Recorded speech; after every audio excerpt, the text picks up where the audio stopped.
au fil du temps, des faits graves de malversation financière et de crimes économiques à la suite de dénonciations de citoyens.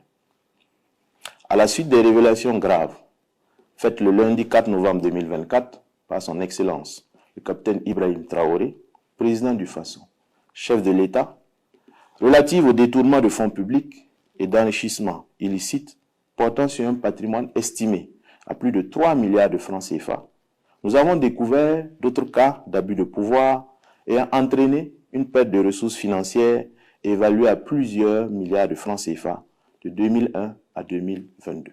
En effet, profitant de leur position au sommet de l'État, des Burkinabés mus par une cupidité sans limite, un mépris du prochain et dénués d'une conscience sociale et d'une sensibilité humaine, obnubilés par le pouvoir, ont malmené les règles de bonne gouvernance et de gestion vertueuse des biens publics. Ce tableau sombre de l'histoire de notre pays met à nu des opérations de privatisation aux allures de spoliation où les espoirs d'un développement harmonieux furent trahis par des intérêts privés voraces et sans scrupules. Dans ce propos, il sera question du dossier relatif à la privatisation, en 2001, de la Socogib, société de construction et de gestion immobilière du Burkina, dont le patrimoine immobilier était estimé à 3208 parcelles, avec plus de la moitié des parcelles déjà bâties. La société Azimo, bénéficiaire de cette privatisation, en lieu et place d'une gestion transparente du patrimoine foncier national cédé, s'est lancée dans un cycle interminable de ventes, d'acquisition et d'hypothèques de terrains et de parcelles, sous le couvert et avec la complicité des autorités politiques de l'époque. L'amer constat dans le processus de privatisation de la Socogib révèle que le paiement a consisté pour Azimo à revendre les éléments du patrimoine de la société, objet de la privatisation. Il s'agit de 4 immeubles situés entre le lycée Saint-Exupéry et l'ambassade d'Allemagne à un montant d'1,7 milliard de francs CFA, ayant ensuite servi au paiement de la contrepartie financière y afférente qui s'élevait à 1,793 617 464 francs CFA. Ce mécanisme soulève la question du créancier qui se paie à lui-même et laisse comprendre que la privatisation de la Socogib par l'État burkinabé ressemblait plus à un don de la part de l'État burkinabé à Mme Alizeta Ouedraogo dit Gando, présidente du conseil d'administration de la société Azimo, dans la mesure où l'État en est sorti appauvri. Outre cette vente effectuée par l'acquéreur de la Socogib, d'autres ventes aussi importantes qu'illicites ont été réalisées juste après l'accord de privatisation. Et au total, le montant des ventes des parcelles réalisées immédiatement après la privatisation de la Socogib s'élève à l'incroyable somme de 7 milliards 100 millions de francs CFA encaissés en moins de 5 ans. En effet, dès la conclusion de l'accord de privatisation, les acquéreurs se sont hâtivement défaits de la quasi-totalité du patrimoine de la Socogib en se livrant à des transactions expéditives qui suscitent des interrogations quant à la véritable intention derrière la privatisation, jetant du même coup un gros doute sur la transparence et l'éthique de ces opérations. Les acquisitions à l'allure d'accaparement massif de terres par les sociétés Azimo et Socogib, désormais patrimoine de Mme Alizeta Ouedraogo di Gando, de ses fils et filles, ont concerné entre autres 183,47 hectares et 153,51 hectares au quartier Balkui attribués en 2003, respectivement à Azimo et à la Socogib, toutes les deux sociétés appartenant à la même famille. 437 hectares toujours à Balkui, dont une partie d'une valeur financière de 8 milliards 311 892 480 francs CFA a été vendue en 2006. 900 hectares à Nyonko 2 en 2003.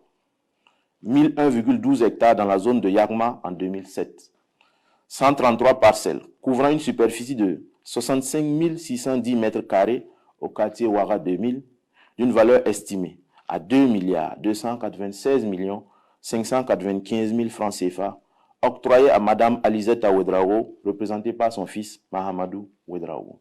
De 2017 à 2022, la vente des parcelles réalisées par la Socogib s'élève à l'extraordinaire montant de 24 milliards de francs CFA, soit 8 milliards de francs CFA pour la zone de Balkui et 16 milliards de francs CFA pour la zone de Nyoko 2, alors que le chiffre d'affaires déclaré au cours de la même période s'élève à un montant de 4 milliards de francs CFA.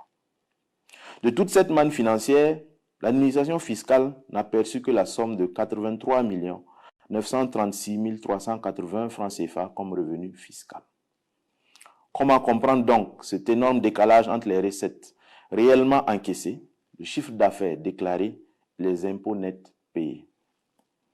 La privatisation de la Socogib, présentée comme une ère de renouveau et de prospérité pour l'État burkinabé, s'est transformée en une vaste entreprise de dissimulation de parcelles, révélant une corruption systématique et profondément enracinée.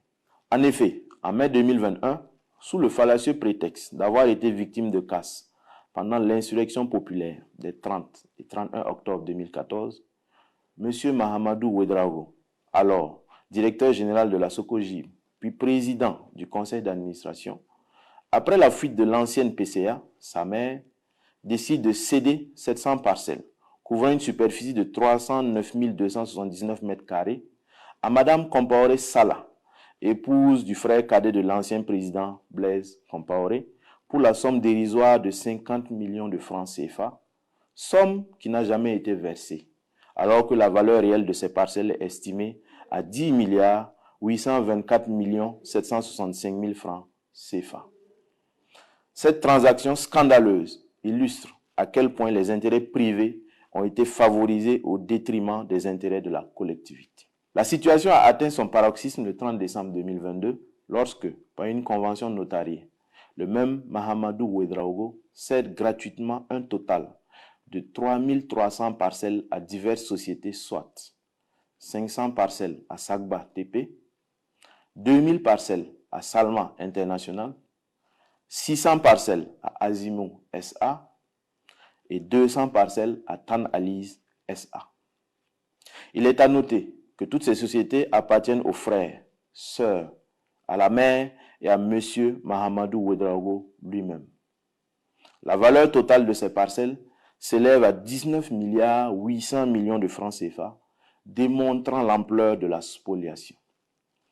Ces actes révèlent une grave collision entre les autorités d'alors et les promoteurs immobiliers, où les décisions sont prises en coulisses sans une transparence réelle en contournant les mécanismes de contrôle. Ces acquisitions révèlent aussi des pratiques insidieuses d'accaparement des terres réalisées avec la complicité flagrante et active des autorités de l'époque avec des contreparties. Elles n'ont pas suivi non seulement les règles normales en la matière, mais les promesses faites aux populations n'ont pas non plus été respectées, créant ainsi à certains endroits des tensions et des crises liées à la spoliation. Ces différentes manœuvres consécutives à la privatisation dévoilent un climat de prédation, de corruption et de malversation au détriment de l'État et des laborieux citoyens.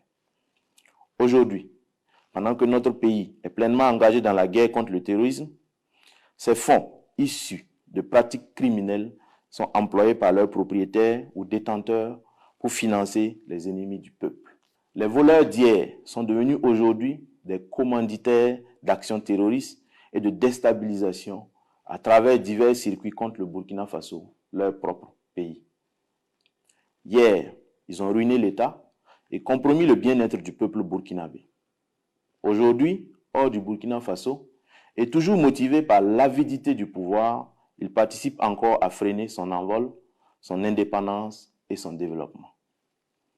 En conséquence, tout en réaffirmant la détermination de la transition, sous le leadership de son Excellence, le capitaine Ibrahim Traoré, président du Faso, chef de l'État, à rétablir les valeurs d'intégrité, de solidarité, d'honnêteté, de courage, d'équité, de transparence et de probité, le gouvernement prendra toutes les mesures adéquates et fermes à l'encontre des individus et des sociétés dont les actions nuisent à notre chère patrie.